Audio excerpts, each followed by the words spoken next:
Hello दोस्तों, हमारे YouTube channel विनय study केन में आप सभी का स्वागत है। दोस्तों, आज मैं आप सभी के लिए हिंदी व्याकरण में लेकर के आया हूँ समास।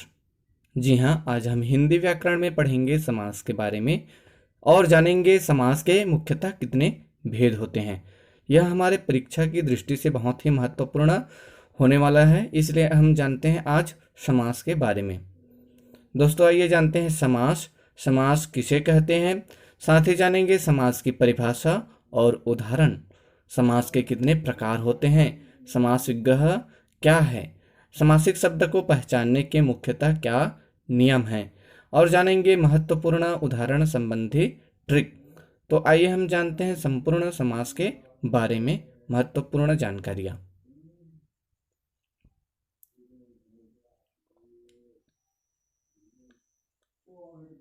दोस्तों, समास की परिभाषा।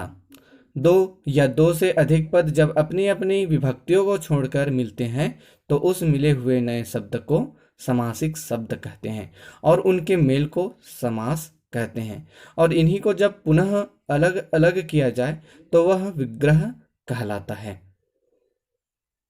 इस प्रकार से हम कह सकते हैं समासिक शब्द, समासिक मेल को समास और टूटने की क्रिया को समास विग्रह। जैसे उदाहरण यथा संभव, राजभवन, रात दिन, चंद्रशेखर। आइए हम जानते हैं समास के बारे में और बहुत कुछ जानकारियां। समास के प्रकार। समास के मुख्यतः 6 प्रकार होते हैं। पहला, अव्ययी भाव समास। दूसरा, तत्पुरुष समास। तीसरा, कर्मधारय समास। चौथा, द्विगु समास। पांचवा, द्वंद्व समास। और छठवां, बहुब्रीहि समास। यह मुख्यतः 6 प्रकार समास के होते हैं। आइए हम पहला समास के बारे में चर्चा करें, अव्ययी भाव समास। जिस समासिक पद का पूर्व पद प्रधान हो तथा समासिक पद अवयव हो उसे हम अव्ययी भाव समास कहते हैं। जैसे अनुकूल, मन के अनुकूल, आमरण, जन्म से लेकर, प्रतिदिन, हर दिन। यहाँ पर जो पहला पद है, प्रथम पद है, वह प्रधान है। दूसरा आता है तत्पुरुष समास। तत्पुरुष समास का अंतिम पद प्रधान होता है। ऐसे समास में प्रायः प्रथम पद विशेषण तथा द्वितीय पद विशेष्य होता है। जब समास के पदों के मध्य कोई कारक विभक्ति लगती हो तो वहां तत्पुरुष समास होता है। उदाहरण, यश प्राप्त, यश को प्राप्त, सेनापति, सेना का पति। दोस्तों, यहाँ पर महत्वपूर्ण विशेषण और विशेष्य पर ध्यान देना है। तीसरा, कर्मधारय समास।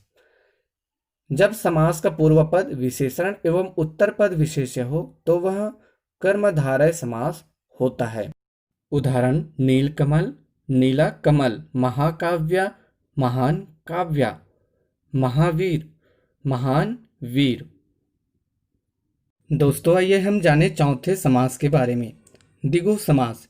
जिस समास का पूर्व पद कोई संख्यावाचक विशेषण होता है उसे हम द्विगु समास कहते हैं। उदाहरण के लिए, जैसे कि त्रिभुवन, 3 भुवनों का समूह, चौराहा, 4 राहों का समूह, पंचवटी, 5 वटों का समूह। यह द्विगु समास के उदाहरण हैं। आइए हम जानते हैं पांचवें समास के बारे में, जिसका नाम है द्वंद्व समास। जिस समास में दोनों पदों की प्रधानता हो वहां पर द्वंद्व समास होता है। दोनों पद योजक चिन्ह से जुड़े हुए होते हैं। उदाहरण के लिए, अन्न जल, अन्न और जल, पाप पुण्य, पाप और पुण्य, राम लक्ष्मण, राम और लक्ष्मण। दोस्तों, यहाँ पर जो शब्द दिए गए हैं वे द्वंद्व समाज से, द्वंद्व योजक चिन्हों से जुड़े हुए हैं, द्वंद्व समास कहलाता है। आइए हम जानते हैं छठवें समास के बारे में, जिनका नाम है बहुब्रीहि समास। समास में आए पदों को छोड़कर जब किसी अन्य पदार्थ की प्रधानता हो तब उसे हम बहुब्रीहि समास कहते हैं। इस समास के दोनों पद किसी अन्य पद के अर्थ का निर्माण करते हैं। उदाहरण के लिए, नीलांबर, नीला है जिसका अंबर अर्थात श्री विष्णु जी। वीणा पाणी, वीणा है जिसके हाथ में अर्थात सरस्वती। लंबोदर, लंबा है उदर जिसका अर्थात श्री गणेश जी। दोस्तों यहाँ पर जो शब्द दिए हैं वे किसी अन्य शब्द के अर्थ को संबोधित कर रहे हैं, इसलिए यहाँ पर यह बहुब्रीहि समास के उदाहरण हुए। आइए दोस्तों, हमने जाना आज बहुत सारे समास के विषय में, उनके प्रकारों के बारे में। आज जानेंगे समास की पहचान करने का तरीका। पहला, अव्ययी भाव समास, जिनमें हम पढ़े थे पूर्व पद की प्रधानता होती है, दूसरा पद जो है अव्यय होता है। दूसरा, तत्पुरुष समास, जिसमें पहला अव्यय शब्द होता है और दूसरा जो है पद की प्रधानता होती है। तीसरा, कर्मधारय समास, इसके विषय में हम पढ़े थे, पूर्व पद की प्रधानता होती है और दूसरा पद प्रधान होता है। द्विगु समास, पूर्व पद संख्याबोधक होता है और अन्य शब्द जुड़े हुए होते हैं। इनमें हमको महत्वपूर्ण बात संख्यावाचक शब्दों पर ध्यान देनी है। पांचवा, द्वंद्व समास, जिनमें दोनों पद की प्रधानता हो लेकिन यह जो शब्द है वो योजक चिन्ह से जुड़े हुए होते हैं, तो इसकी पहचान हम आसानी से कर सकते हैं। बहुब्रीहि समास, दोनों पद तो रहते हैं लेकिन वह दोनों पद किसी तीसरे का अर्थबोध कराते हैं, उसे हम बहुब्रीहि समास कहते हैं। दोस्तों यह जो 6 प्रकार है समास के, ये सभी के अलग अलग नीति नियम यहाँ पर दिए जा रहे हैं।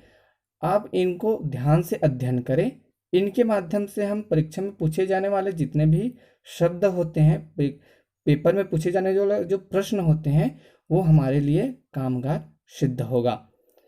दोस्तों मैं आगे आपके लिए इसी से संबंधित महत्वपूर्ण प्रश्नोत्तर पर चर्चा करूंगा। हमारे विनय स्टडी केन यूट्यूब चैनल से आप बने रहिए। धन्यवाद।